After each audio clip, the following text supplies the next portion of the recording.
Now, some are saying just send the army in and it'll all be very easy. But as I understand it, there is an ADR licence that is needed to drive fuel. There is a PDP certificate. It isn't just an HGV licence that's needed here, is it? Correct, yeah. You do have to have a hazmat, hazardous material licence, and it's not so much about the fact that what you're transporting. The main thing is you're transporting a movable liquid.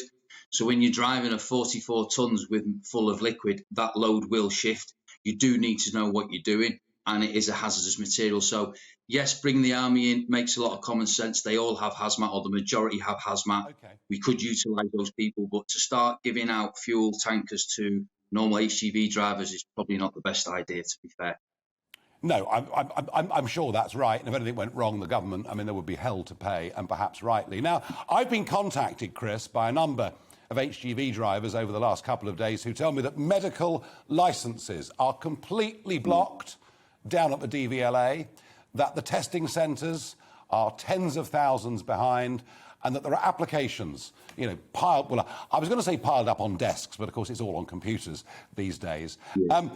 But, I mean, are we as a country effectively now being held to ransom by a DVLA that is proving itself not fit for purpose? Am I being unfair, or is that what the HGV industry would agree with?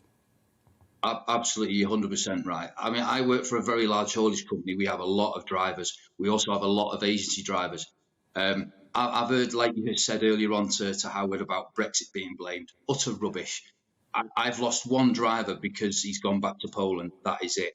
You know, I have a base of nearly 100 drivers a day. I have more drivers that cannot drive because they do not have a valid medical or do not have their license back from the DVLA for 3 to 4 months now. And I've got more drivers that are coming up now. Don't get me wrong, during COVID, they were all given a year's grace. Thank you for that. Brilliant. That helped us massively. But now COVID's, I won't say disappeared, but things are loosening up slightly.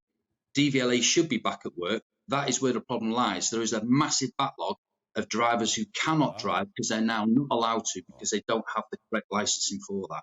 Yeah, so you know, work from home, I think, is what work from home is what it's called, isn't it? You know, and I don't think it really works, Chris. Chris, are you, as an industry, and you're a big industry and a very strong industry, you know, how much communication are you in with Grant Shapps, and why? Please tell me, why did he not act more quickly? Or is it your fault? Is it your fault for not being an organised lobby and warning him about this in time? Okay, Nigel, you know, you've been in politics long enough yourself. You know, I'm not just going to blame this government. I'm going to blame pretty much every government that's been in power. They have a habit of closing the stable door after the horse has bolted. But this time the horse hasn't bolted. He's been back, had refreshment and buggered off for a coffee with his mates again. It's ridiculous. But this is time and time again where the politicians do this. They don't act. You know, they listen to these so-called experts.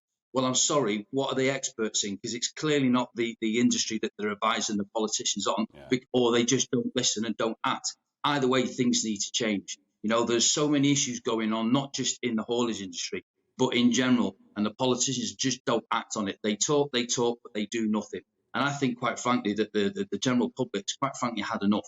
It's time that things started to change in this country because we are getting ransacked by Europe and we're getting ransacked by the lack of action from our politicians, and things need to change.